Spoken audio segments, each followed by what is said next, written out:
નમસ્કાર. આજના આ ખાસ વિશ્લેષણમાં આપ સૌનું સ્વાગત છે. જુઓ, મહાભારતની વાત આવે એટલે કુરુવંશના કેન્દ્રબિંદુ સમાન રાજા ધૃતરાષ્ટ્રનો ઉલ્લેખ તો થાય જ. પણ આજે આપણે તેમને કોઈ સામાન્ય પૌરાણિક રાજા તરીકે નહીં, પરંતુ એક અત્યંત જટિલ મનોવૈજ્ઞાનિક કેસ સ્ટડી તરીકે જોવાના છીએ. એક એવું વ્યક્તિત્વ જે સદીઓથી મનુષ્યની આંતરિક નબળાઈઓનું સૌથી મોટું પ્રતીક બની ગયું છે. તો ચાલો આ ઐતિહાસિક પાત્રના મનમાં થોડું ઊંડાણપૂર્વક ડૂક્યું કરીએ. તો ચાલો સીધા જ મૂળ વાત પર આવીએ. આ આખી દુર્ઘટનાને સમજવા માટે એક પાયાનો કન્સેપ્ટ સમજવો બહુ જરૂરી છે, અને તે છે પુત્ર મોહ, એટલે કે પોતાના સંતાન માટેનો અંધ પ્રેમ અને આત્યંતિક લગાવ. ધૃતરાષ્ટ્રના કિસ્સામાં આ માત્ર કોઈ સામાન્ય પિતાનો પ્રેમ નહોતો, પણ એક એવું ભયંકર વળગણ હતું જેણે તેમની વિચારવાની શક્તિ અને વિવેક જ છીનવી લીધા હતા. આ જ એ લેન્સ છે જેમાંથી આપણે તેમની દરેક ક્રિયાને સમજવાની છે. આજના આ વિશ્લેષણને આપણે 5 મુખ્ય ભાગમાં સમજીશું.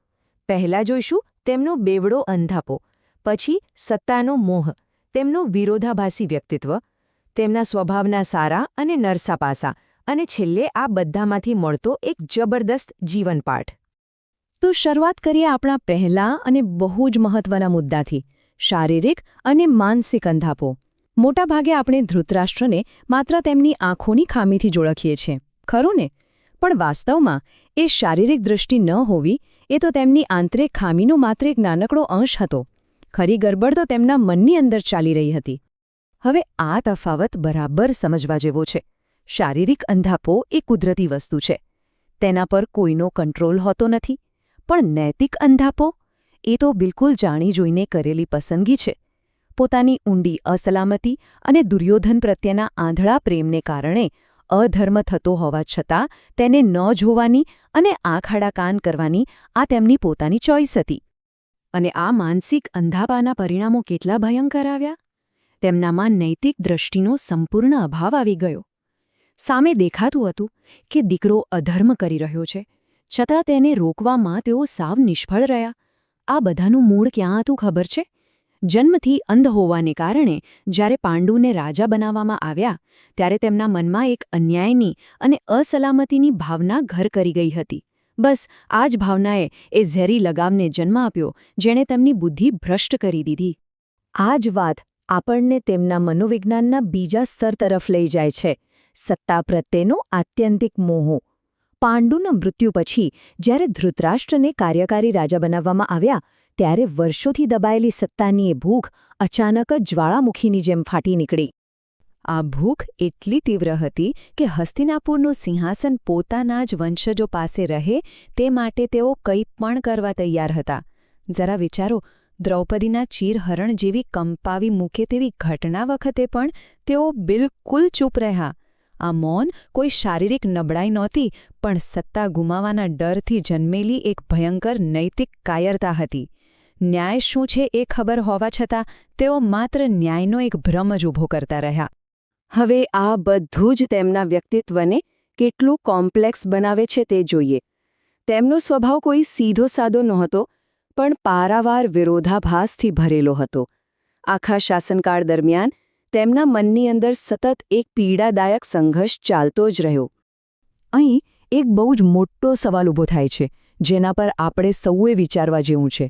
ધૃતરાષ્ટ્ર પાસે ધર્મ અને શાસ્ત્રોનું ખૂબ જ ઊંડું જ્ઞાન હતું, તો પછી એક રાજા અને પિતા તરીકે તેઓ આટલી ખરાબ રીતે કેમ ફેલ ગયા?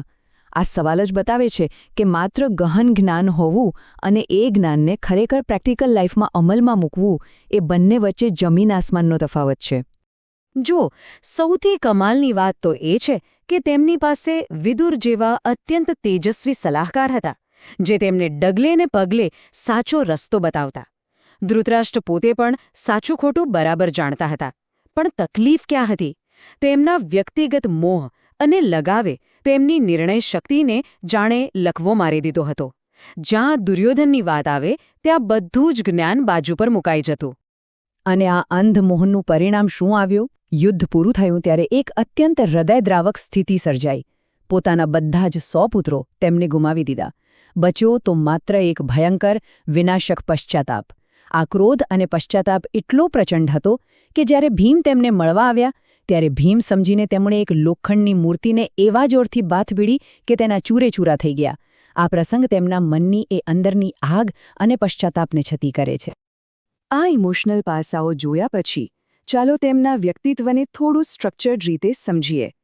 તેઓ માત્ર કોઈ એકતરફી વિલન નહોતા, પણ એક એવા જટિલ માણસ હતા જેમાં સારા અને ખરાબ બંને પાસાઓ રહેલા હતા. આ ટેબલ તેમના વ્યક્તિત્વનું નિચોડ છે. એક તરફ તેમની પાસે અકલ્પનીય શારીરિક બળ હતું. કહેવાય છે કે હજારો હાથીઓ જેટલી તાકાત. આ તેમની શક્તિ હતી. પણ સામે નબળાઈ શું? તો કે તેમની ભાવનાત્મક અસ્થિરતા અને દુર્યોધન પરની આંધળી નિર્ભરતા. સંજય અને વિદુર જેવા શ્રેષ્ઠ સલાહકારો હોવા છતાં અંતે તેમની હાલત શું થઈ?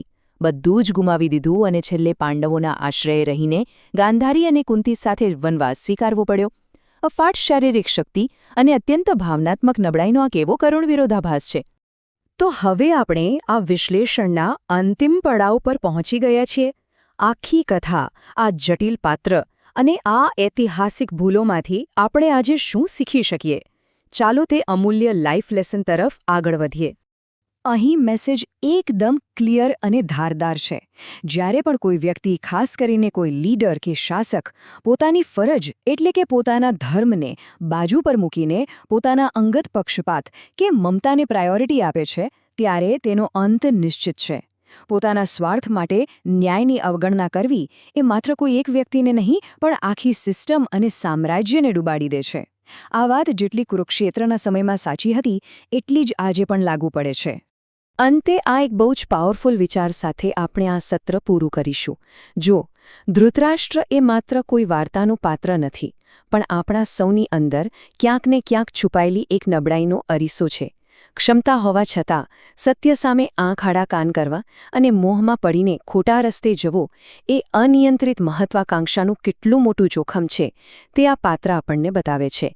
વિચારજો ચોક્કસ કે ક્યાંક આપણે તો આપણે જીવનમાં આવી ધૃતરાષ્ટ્ર વૃત્તિના શિકાર નથી બની રહ્યા ને? આજના આ રોચક સત્રમાં મારી સાથે જોડાવા બદલ આપ સૌનો ખૂબ ખૂબ આભાર.